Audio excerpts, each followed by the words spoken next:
Something was wrong the second I stepped out of the store. You know that feeling when the air gets tight and your skin knows before your brain does, like the scene's already scripted and you're the villain? Yeah, that happened. This teenage boy slid a hand into my cart like it belonged to him.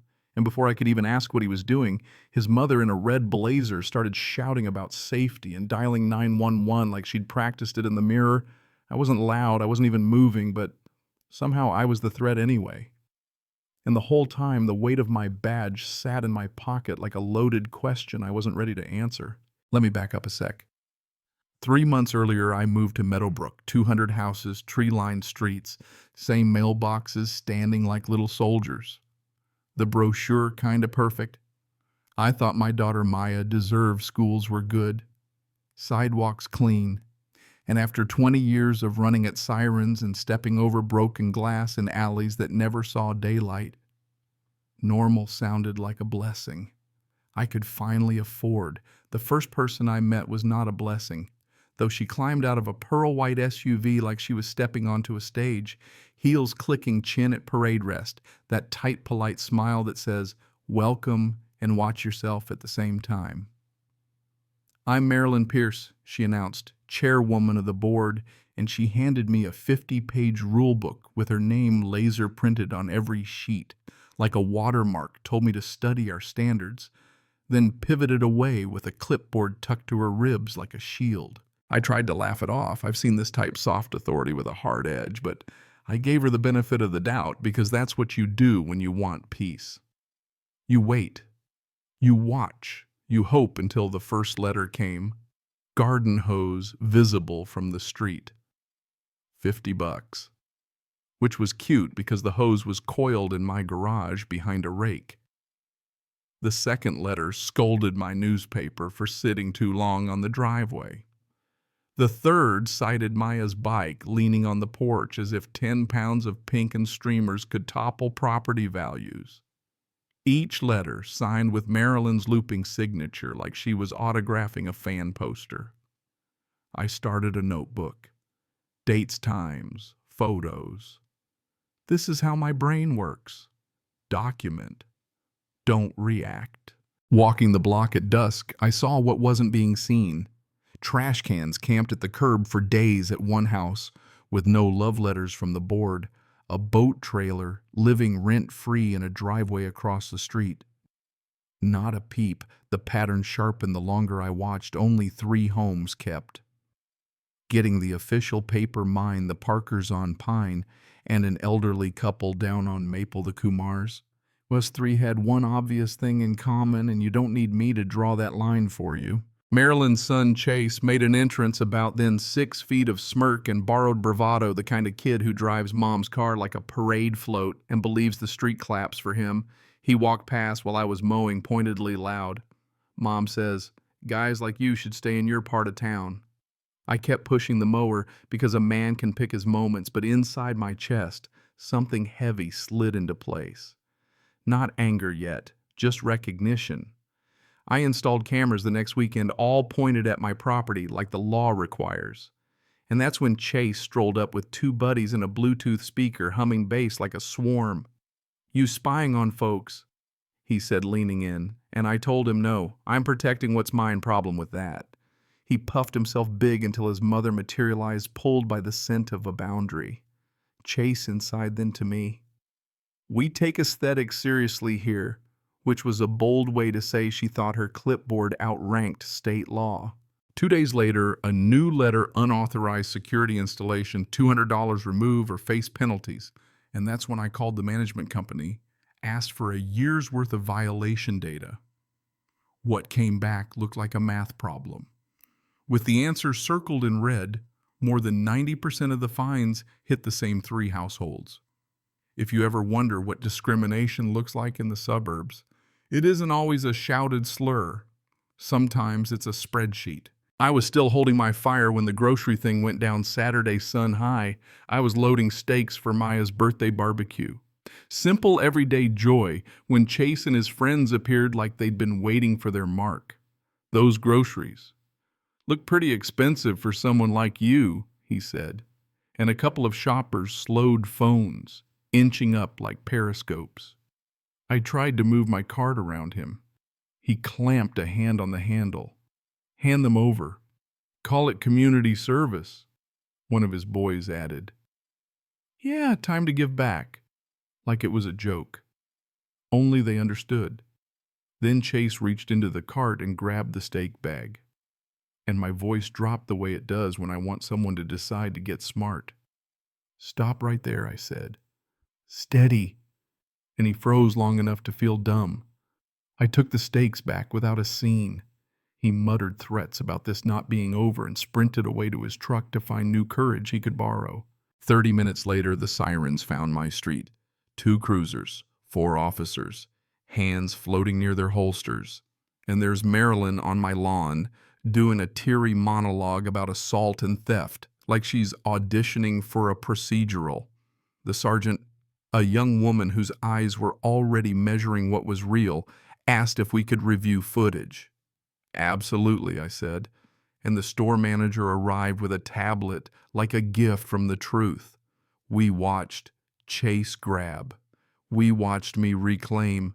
We even heard the people like you whisper on the audio. The sergeant looked at Marilyn the way winter looks at a garden, ma'am. Filing a false report is a crime, she said.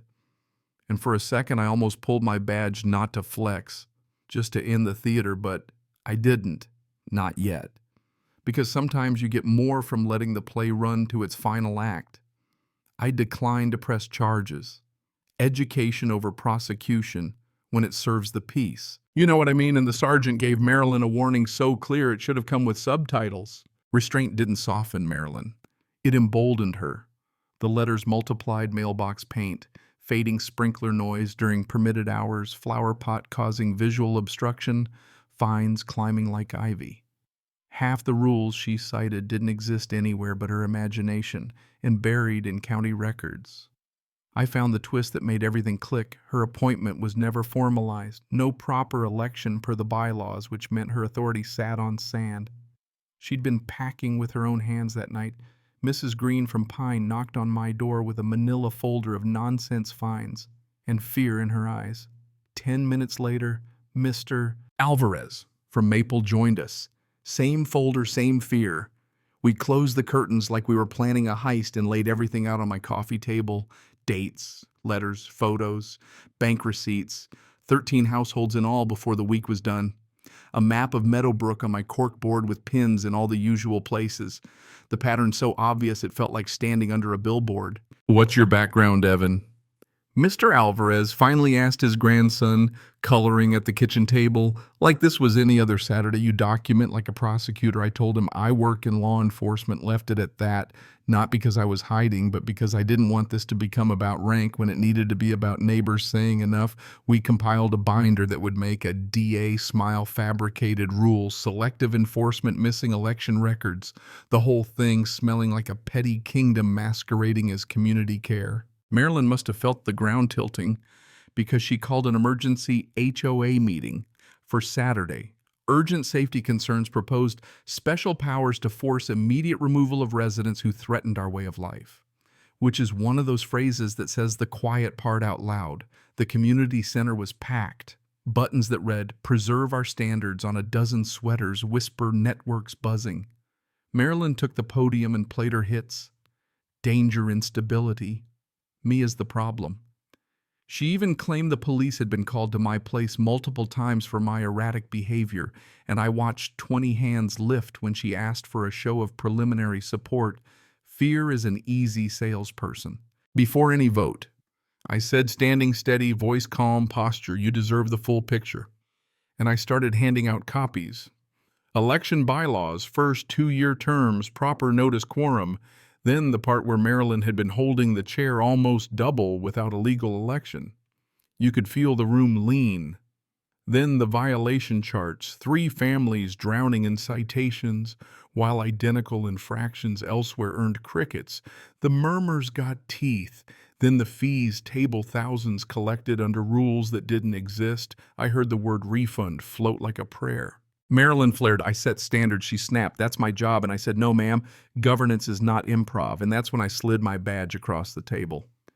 Not as a hammer, but a mirror. My name is Evan Brooks, Deputy Chief County Sheriff's Office, I said. I oversee the precincts that responded to your calls. A chair scraped behind me. Someone hissed, "Oh my God!" And Chase stood to shout slander, but the room had already turned. The sergeant who'd warned Marilyn was waiting outside with a citation pad just in case, not because I asked, but because the law respects daylight when it finally hits. I didn't arrest Marilyn that morning. I offered terms the way you do when you want a neighborhood to heal instead of split down the seam. Resign. Now repay what you took. Stop the harassment, and I won't pursue charges. A hand vote swept the room like a tide unanimous, even from people who'd worn the buttons. Mrs. Green was elected interim chair on the spot. Her first act: void all bogus fines, establish reimbursements, schedule a real election with independent oversight. The applause sounded like relief and something older, like a room.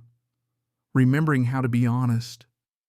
Marilyn signed her resignation with a shaking hand, eyes pinned to the table, then walked out with Chase trailing small for the first time in his life. What followed wasn't fireworks. It was better. It was quiet work. Turning a place back into a community block, parties popped up like wildflowers. Kids rode scooters without getting side-eyed. I caught men who hadn't spoken in years fixing a fence together. The park where Chase had blasted music became a community garden run by a crew of retirees who could out-organize any city council property values. Did the thing they were always supposed to do when people feel safe and welcome rise, because hospitality sells better than fear. A month in, Marilyn walked past our Saturday barbecue with her husband, thinner, older, all the air gone from her shoulders. Maya tugged my sleeve and whispered, "Why was she always so mean to people who look like us?" And I told her the truth. I could live with that. Some folks get taught to fear difference, but it's our job to make sure fear doesn't get to run things. 3 months later, a for sale sign planted on Marilyn's lawn. She moved out, quiet, no parade. A young family moved and 2 little boys who giggled at the sprinkler. Parents who brought sambusas to the block party that tasted like home to people who'd never had them before. And here's the part that will split the comments, so buckle up. Even after I chose restraint at the meeting, the district attorney still filed charges.